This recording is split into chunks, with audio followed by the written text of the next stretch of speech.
We present to you local and international newspaper headlines for the day with in-depth analysis from seasoned professionals. Start your day the right way on 99.3 Nigeria Info. Nigeria Info.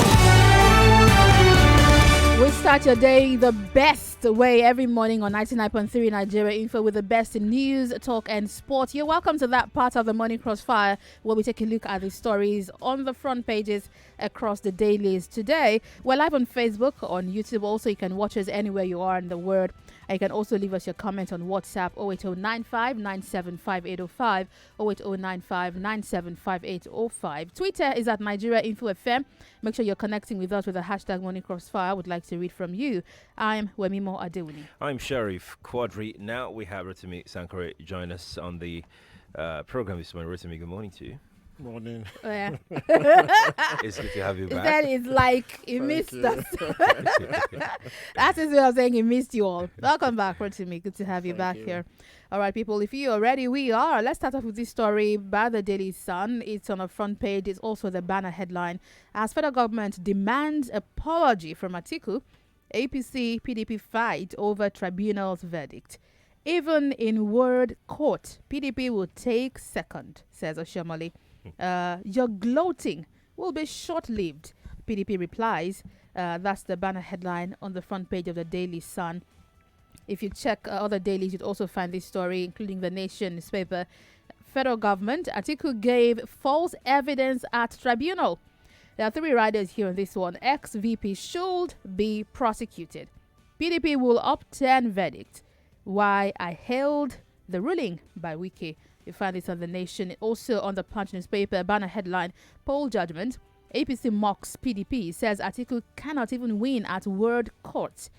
Many PDP governors visit Buhari at night, says Wiki, here on the front page of the Punch newspaper. It's here on the front page of the Vanguard newspaper. Presidential tussle. Atiku should apologize to Nigerians instead of appealing judgment, Lai Mohammed. Vanguard newspaper. Rotimi. Well, does he owe anybody an apology for going to the tribunal? no. I mean, President Buhari went to court multiple times. Should anybody be asking him to apologize for going to court if he believed at the time that he was the actual winner of the election? You know, we have a problem with political elites. When they don't recognize other people's democratic rights to do what they did. You know, I mean, the reason President Buhari went to court multiple times is because he believed that he won and that he thought he could prove it in court. Yeah. He was not able to prove it in court several times. Not once, several times, until he then actually won. Should anybody be asking him to apologize for taking, legal action several times? Of course not. You know, so why is anybody suggesting that the person who has done what he did several times should apologize? And it's also legal. I mean, it's part of the election process. There is something sometimes, sort of slightly childish. When you see grown-ups that should know better. Some of them are grandparents. Oh, of course. Of course. Behaving in this kind of way. So you've won, at least at this level, at the appeal court level. It's not over. Even if you come out, if you emerge victorious at the two levels, get on with the governance. Yeah, right. It's done. The tribunal already ruled. So, I mean, just move off it. But, I mean, the federal government demands an apology. That's, somehow. That's just a no-no, really. And, there is something which so many people have pointed out that it will be interesting for the Minister of Information to note. And honestly, I would love to be able to have a sit down with him. And this is one of the issues that it will be really good to discuss with him. The post of the Minister of Information is not, the Minister of Information for the ruling a particular party, right? Once you are appointed a minister, even if you are still a party person, you really have to be careful to ensure that when you speak in your information role, everybody knows that you are speaking, for the interest of the country, not just for your party. I mean, that's one of the most sensitive positions in government. And if he gets, see, even himself granted an interview recently where he said his grandchild was asking him why people call him Alhaji. That was at the screening now, the ministerial screening. He asked, his grandchild asked him, why is he called Alhaji Lai, and that he felt awkward or bad about it. So he should know. But doesn't he also have a job to do by protecting the government? He's on a cabinet of President Muhammadu Buhari, so he would be found so he should defending. He should stick to defending the cabinet on government policy. Right. That's the difference. Yes.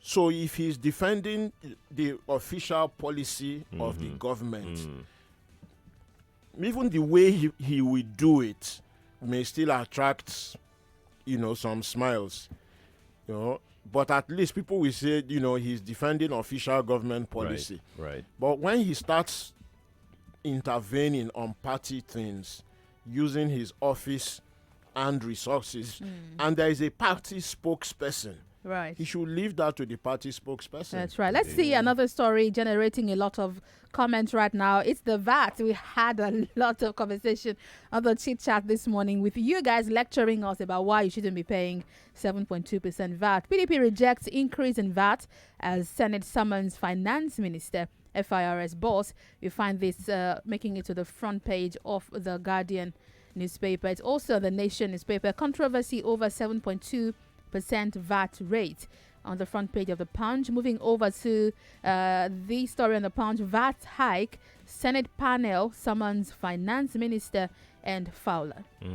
From the front page of Daily Independence newspaper, VAT increase coming at wrong time. This is credited to NECA and NLC.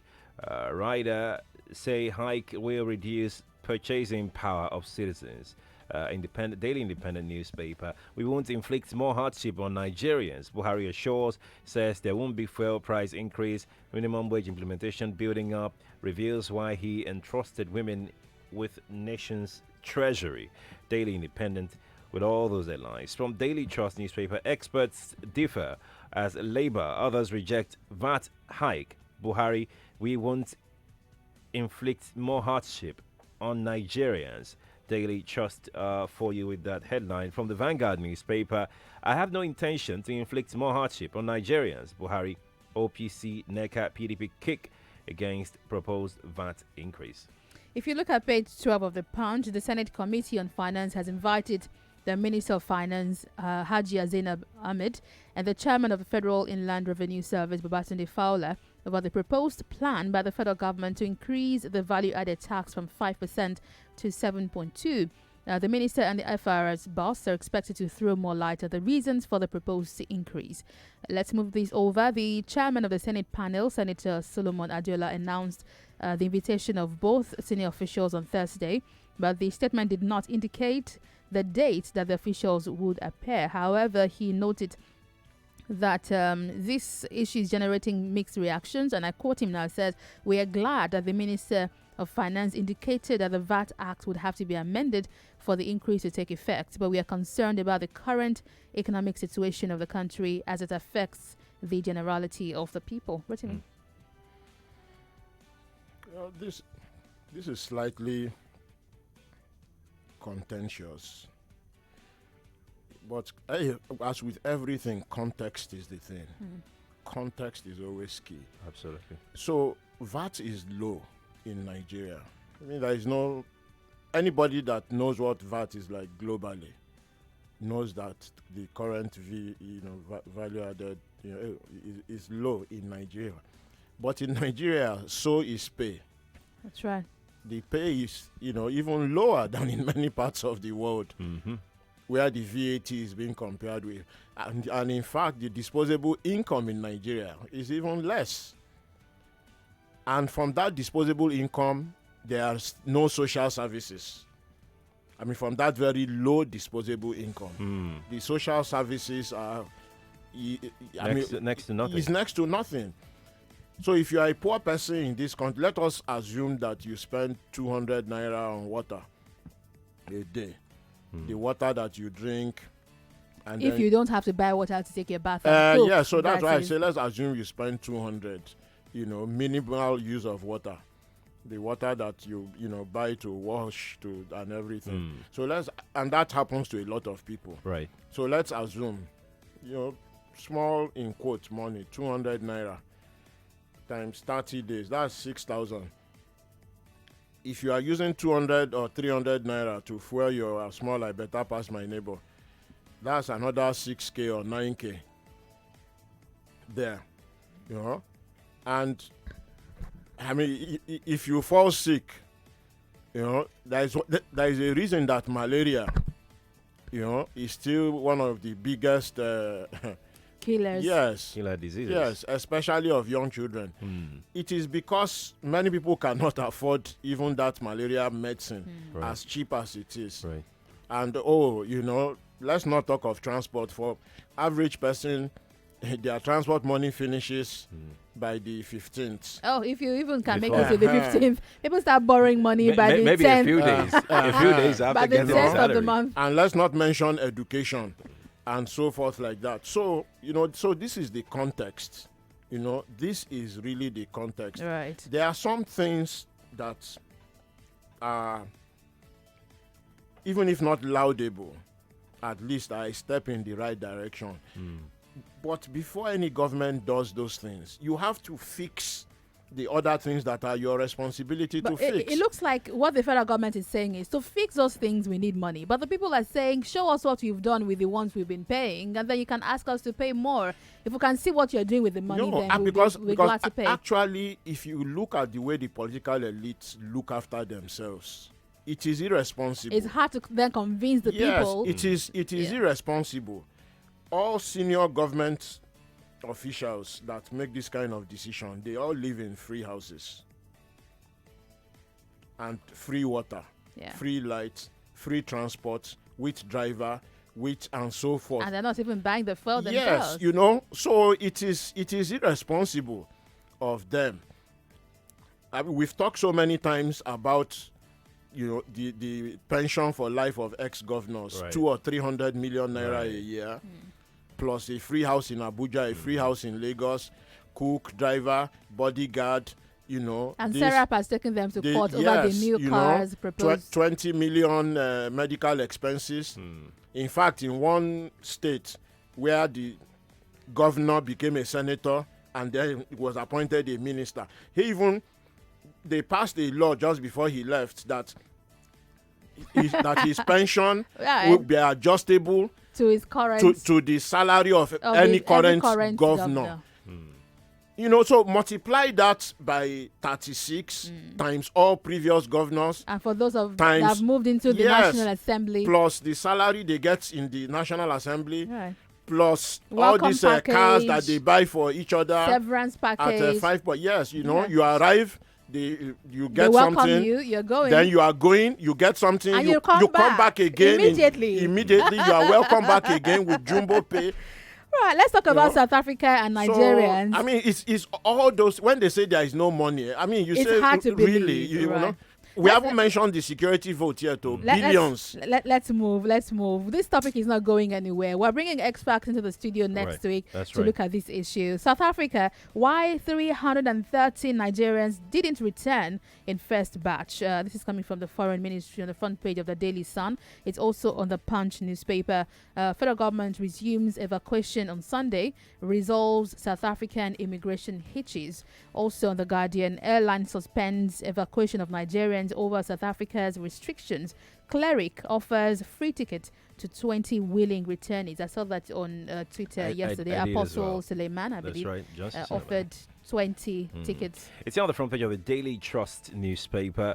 South Africa, Nigerian returnees get soft loans. Daily Trust from Vanguard newspaper. Xenophobia returnees tell tales of woes. Riders, Greek came back with nothing. Pregnant returnee laments. Pretoria, many other places in South Africa unsafe. I wept as returnees sang national anthem, says Airpeace chairman. FG dose 40,000 naira airtime, 9 gigabyte data for it to returnees. Adewuni to rehabilitate 10. Lawyers, CSO, blast South African government for harassing, detaining returnees. Vanguard with that one.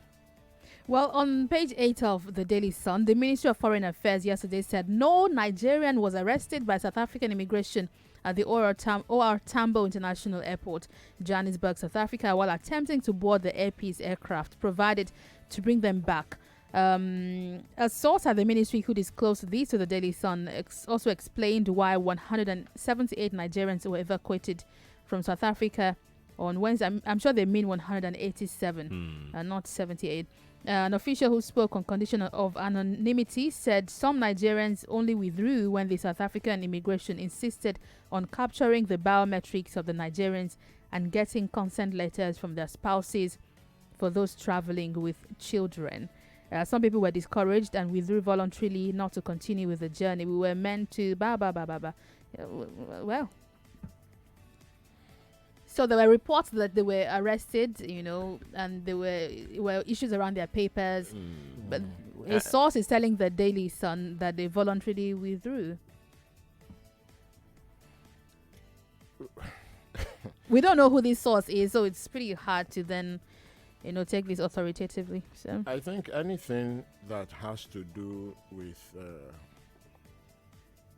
bringing nationals back from a very, very uncomfortable, disastrous situation, including the incompetence of any foreign government that is supposed to have taken very visible steps to protect them. It will always end up like this because many people in the security services in South Africa,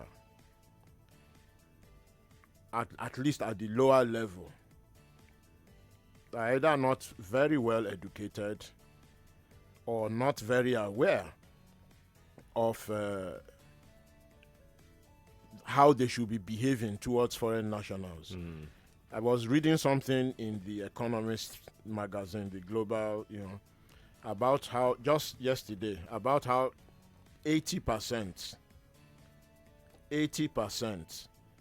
of South African children in primary school can neither read or write properly. 80%? Yes. That's a disaster waiting to happen. Yeah, can neither read nor write properly. Of course, it's not their fault. It's the education system. Remember when the xenophobic attack started? I underlined that the apartheid system, the white minority regime, imposed on black people substandard education, which meant many of them were only good. They only had the skills to be houseboy, house girl, gardener, and further imposed pass law restrictions on them, which meant, for instance, if you wanted to go from VI to Obalende, you had to go and get the equivalent of police permission to move. If not, you will be arrested at local government border. So, but what this means is that they wouldn't have quality teachers who are South Africans. No, and so they will need foreigners to improve the quality so of education. One of the reasons why there is a high proportional to the population, high number of foreigners there is because of the skills gap. In many areas. So they actually do need the foreigners. Of course, they do need the foreigners. But you see, they are at the educational level where they don't understand what is really happening there. And their government, won't do anything to point at themselves. Of course. As not being able to provide. Yeah, so when low-level police start harassing people that are going back to their country, this is behavior that the South African state should have anticipated and said, look, there is a bad enough situation where people have been attacked, their shops have been looted, If many they of want them to have go, been killed. let If they them want go. to, do not get in the way. Let them go if they want to go. It is something that a state should communicate to its agents instead of leaving its agents to decide what to do. But it doesn't look to be that way. But let's move quickly and see this story. Northern governors meet back federal government's national livestock plan. That's on the front page of the Punch newspaper. It's also here on the Guardian. Northern governors adopt national livestock policy, move against almajiris and insecurity. On the Nation newspaper, governors drop Ruga for national livestock. It's here on the front page of Daily Independent. Northern governors meet, plan fresh strategies to tackle insecurity.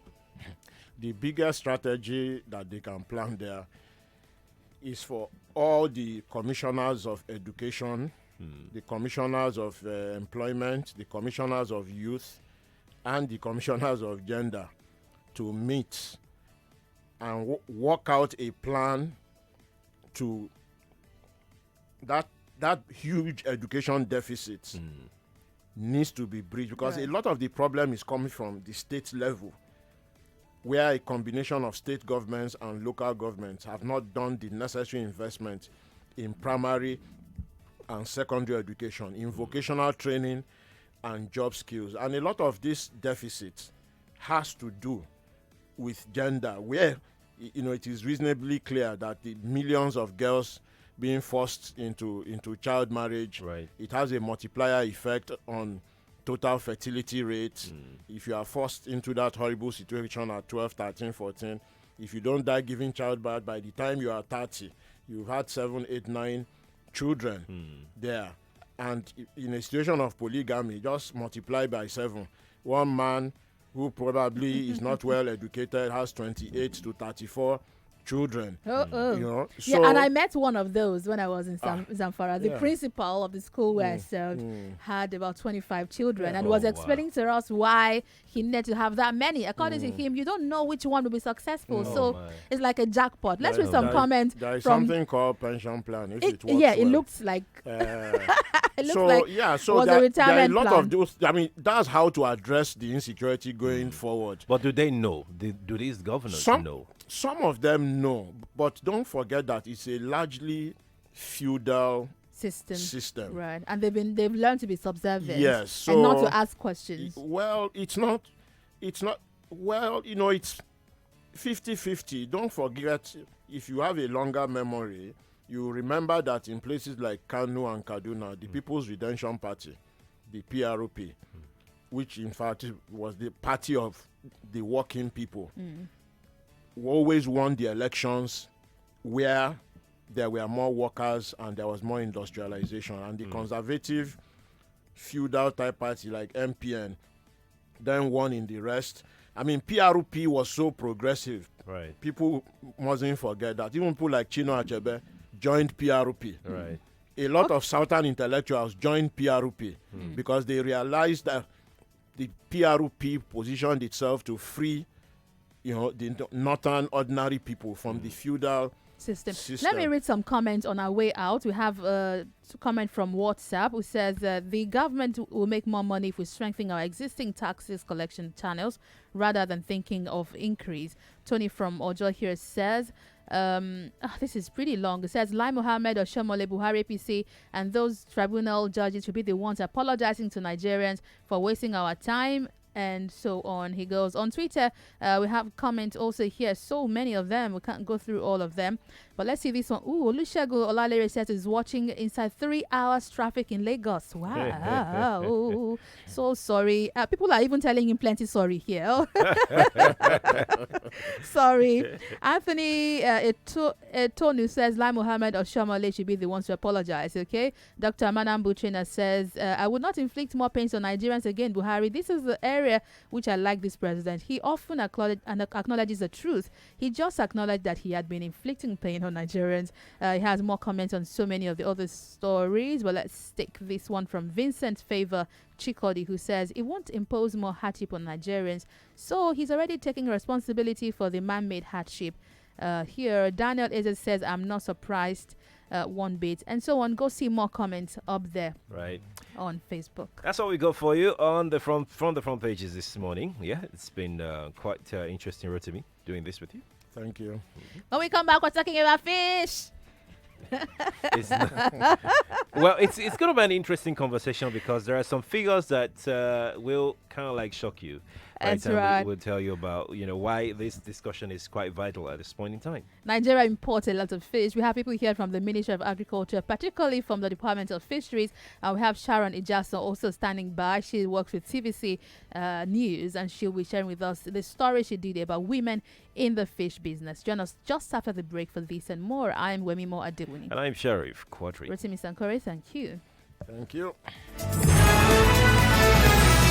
More talk, news, and sports after this.